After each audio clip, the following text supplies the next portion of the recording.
नमस्ते बच्चों, कक्षा 9वीं के बीजगणित विषय में आपका स्वागत है। और जैसा कि आप जानते हैं कि आपका एक्सरसाइज 2.3 चल रहा है, वास्तविक संख्याएं रियल नंबर्स। इसके भाग 7 में आज प्रश्न संग्रह 2.3 के प्रश्न क्रमांक 7, 8 और 9 के कुछ प्रश्नों को मैं आपको हल करके दिखाऊंगा। शेष प्रश्न आपको गृह कार्य में रहेंगे, जो कि आपको शुक्रवार तक व्हाट्सएप करना होगा। यदि कोई समस्या होगी तो आप पूछेंगे।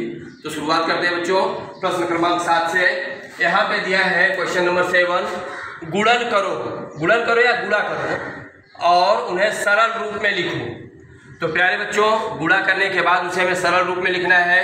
इसके लिए हल करते समय हम पहला सवाल ले रहे हैं।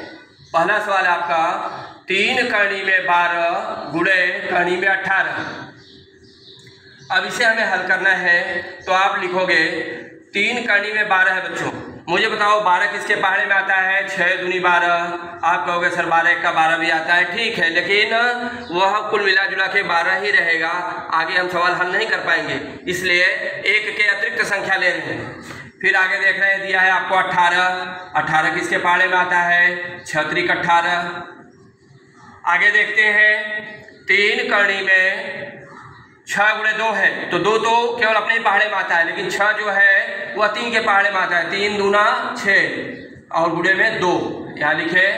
फिर से गुणे में यहाँ पर 6 किसके पहाड़े में आता है? 2 के पहाड़े में करिए, 3 के पहाड़े में करिए, तो हम 2 गुणे 3 लिख रहे हैं यहाँ पर, और 3 पहले से आए गुणे के रूप में।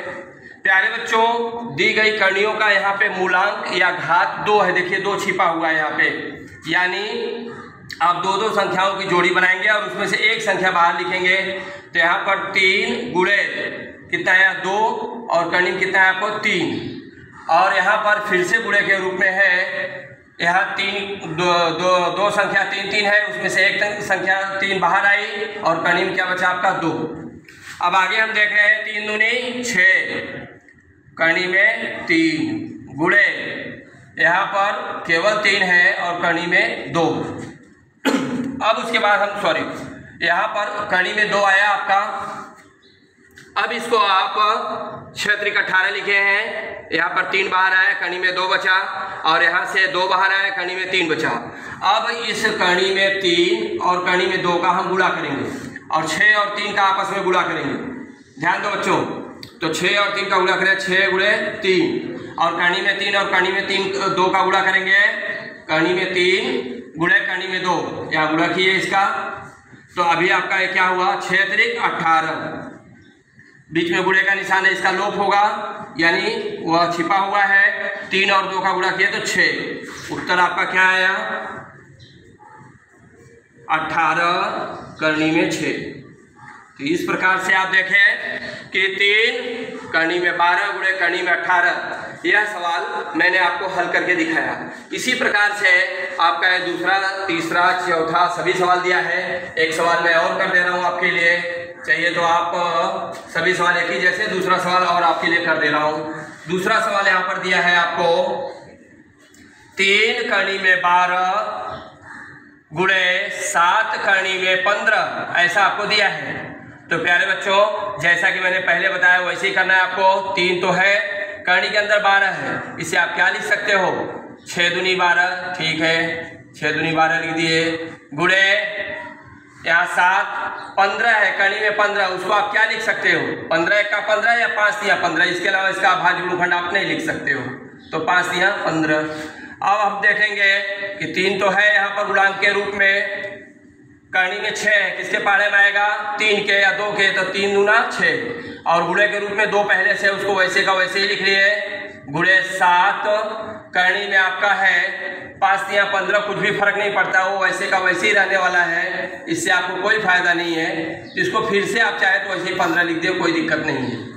अब आप देख रहे हैं यहाँ पर 2 बार आया है, तो उसमें से 2 बाहर आया और गुणे के रूप में आएगा। करनी में कितना बचा आपका? 3, और गुणे 7 करनी में 15।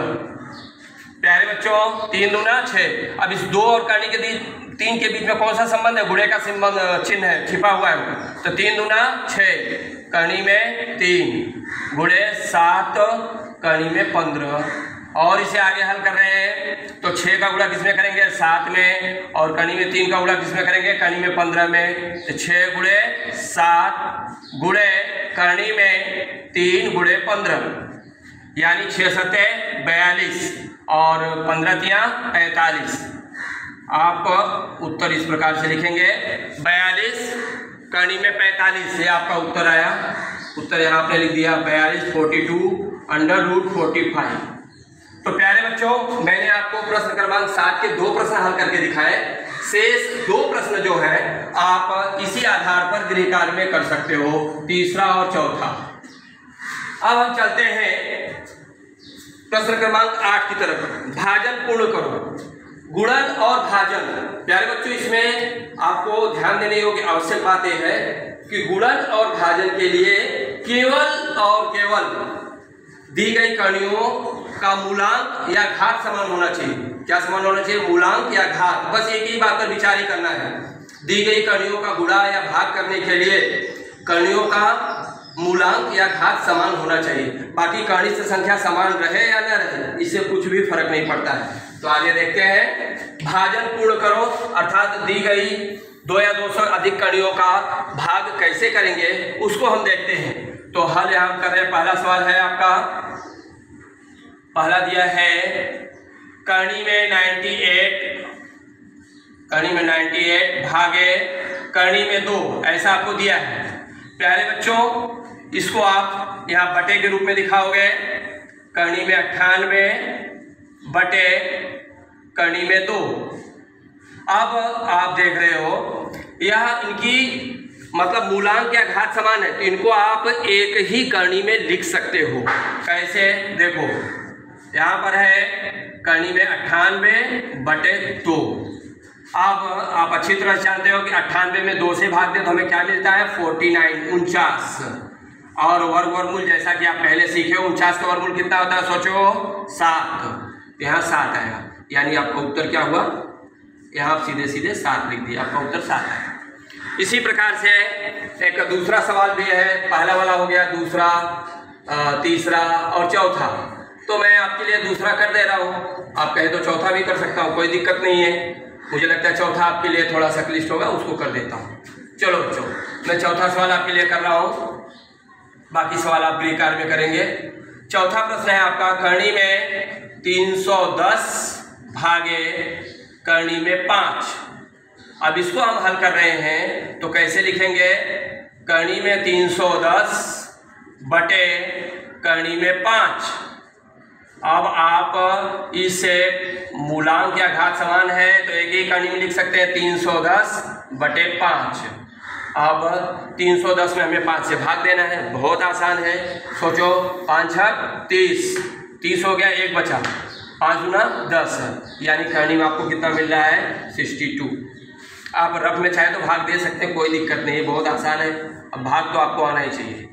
5 छक 30, आपने घटाया 1 बचा और ऊपर से 0 आया, 5 गुना 10।